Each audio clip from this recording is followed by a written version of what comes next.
I love Napoleon Total War. I'm a massive Napoleonic fan. And I wanted to share with you something today because I've been yearning for a game which will give me a scale of what the Napoleonic Wars were actually like. Now, unfortunately, that's still a little bit out of our reach. However, with the Darth Mod for Napoleon, we can up the unit scale from maybe 150 men to almost 400-500 men per unit. And so I have for you today an epic fight between me, the Russians, and the Germans or the Prussians in this time period, led by Marshall Blucher. And I want to show you this fight because I think it's going to be a little bit funny in the sense that we're ambushing them. And ambushes in this game are a little bit cheesy. We are going to be fighting with an overall number of 24,000 troops with 15,000 men against his 8,000. It's going to be insane. Let's jump in. As you can see, we are kind of surrounding the Russians here. I'm going to put this map out a bit more so you can kind of see. The Russians are all in the center here as if they've been ambushed. Now, this is a very... it's just very, very stupid. A column of men like this would just never ever happen. You'd be stretched for miles out. But for the purpose of having a fun time, we are going to be launching a insane bombardment on this quite elite Prussian army. We've got what we got here. We've got Brunswick infantry. These are like elite line infantry, really good in a fight. We've got musketeers. We've got light horse hussars. These are like elite light cavalry. We've got lancers, horse guards. So these are really top tier Prussian army. We've got a ton of artillery, 6-pounders, horse artillery. I think there's even some 12-pounders here somewhere. And what have we got to face them? Well, we've got a lot of elite Russian troops that have been with me for a long while in the campaign so far. Our general is pretty top tier. In fact, for some reason, he has more experience than the Prussian general, even though the Prussian general should be a legendary general. Oh, here we go. We do have some elite infantry. These are Moscow musketeers, basically elite version of musketeers, but they are our elite line infantry. You can't see this on the screen, but my start bar is actually, because I'm on an ultra wide, obscuring a lot of my UI down here. So I'm going to have a lot of difficult time. We have a ton of artillery. These are 6-pounder guns. They're not horse artillery, but horse artillery is only really good for maneuverability, like the Russians over here have 6-pounder horse artillery, and that would be used to rush a gun quickly into position. I love horse artillery because of its versatility, but we don't have any of that here. We just have 6-pounder regular artillery. And our main target really is the Russian cavalry first, because if we can isolate the Russian cavalry, the Russian infantry are going to be way more sluggish to deal with, and they're way more easy to anticipate. But this is a lot of cavalry here. We've got 1, 2, 3, 4, 5, 6, 7, 8, 9 units of cavalry. Now, good news, artillery is cavalry's worst nightmare. And so if we can just deploy them opposite the cavalry, we should be fine. But always check your angles on Napoleon Total War. Like, this is not a great angle for us to shoot over here, because you can see that this hill is blocking our guns. Let's have a look over here.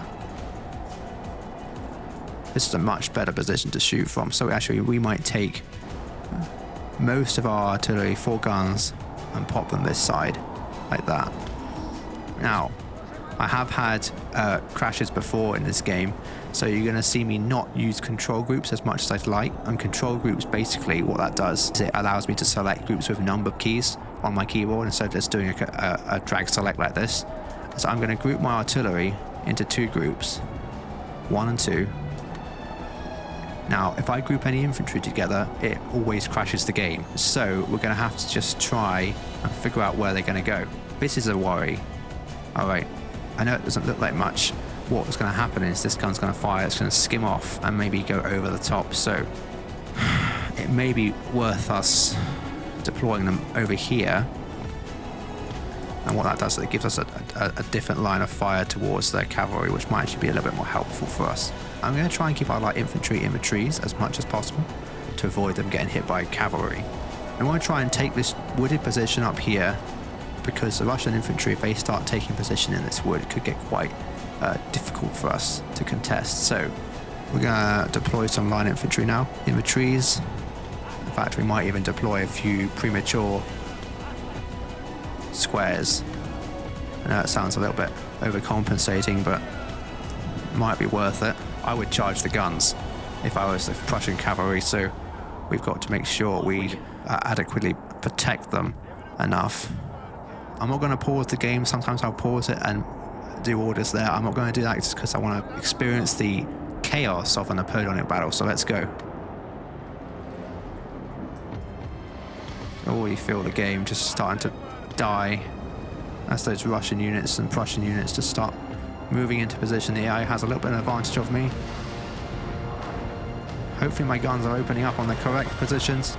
You see the chaos unfolding immediately. We're going to push up our... You see they're charging the guns just like I thought they would. We're going to move our infantry over. Infantry corps in the woods. Just get them in some sort of position. In fact, we should probably have formed square there. See, our gunners have moved out. For some reason, have abandoned their guns. Yeah, that's not gone well for our guns there. Prussian cavalry have tried to attack this side, have got completely demolished this side. It looks like we're going to have to move our cavalry preemptively up. The Prussians have already stormed into this wood here. Our guns are actually retreating from this position, which is not good news. For some reason, our guns have actually abandoned their weapons.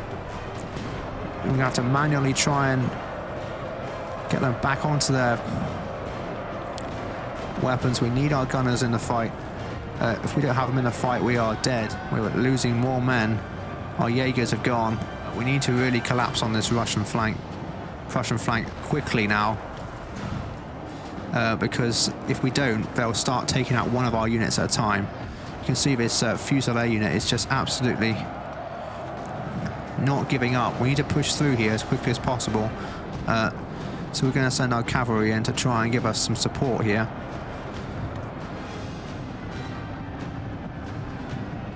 We need our general over here, really, ideally. You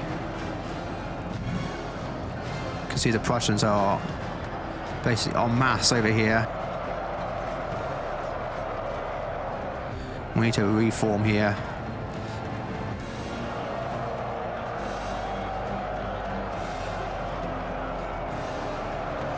Looks like our cavalry have arrived just in time.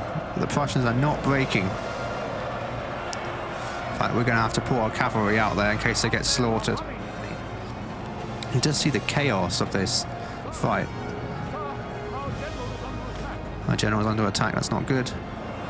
We do not want him to lose. Going to offer a rally call there. You can see that Prussian cavalry have started to move in. So we're getting completely outmaneuvered here because I'm not concentrating on this side. I think we're managing to pull it back here a little bit. Unfortunately, we are going to let a lot of Prussian units escape. But all the rest of our cavalry need to go over here and start chasing these guns down. This is probably one of the most intense fights I think I've had in a long time. Not because of tactical implications, like really advanced maneuverability or advanced maneuvering, but because just the AI can react quicker than you. See, this is not a good position for our cavalry to be in. Let's send them over here. And then we'll let our Russian infantry let them deal with that square there. What was really crazy was that this side collapsed. We actually lost a lot more than I thought we were going to lose over here. Just because they managed to close in our guns really quickly. I should have switched to grape shot, but I didn't have time. The guns collapsed immediately. Now there's no hill over here to put your guns on. And so it was really like, well, where do I put them? It's only one avenue of fire, and their cavalry reacted incredibly quickly. In fact, if you look over here where they initially started, we barely got any kills. I mean, really, we should have been inflicting a ton more casualties. 3,000 men we lost in that engagement, which was insane. This musketeer unit got 746 kills. Grenadiers, again, putting their weight here. And the Grenadiers are fantastic in melee, but these musketeers really pulled their weight too. So that was a fun little battle for you, just showing you the chaos of Napoleon Total War and Napoleonic battles in general. If you guys enjoy this and the intense fighting that 40 unit stacks bring, I will do some more videos like this, and I'll see you next time.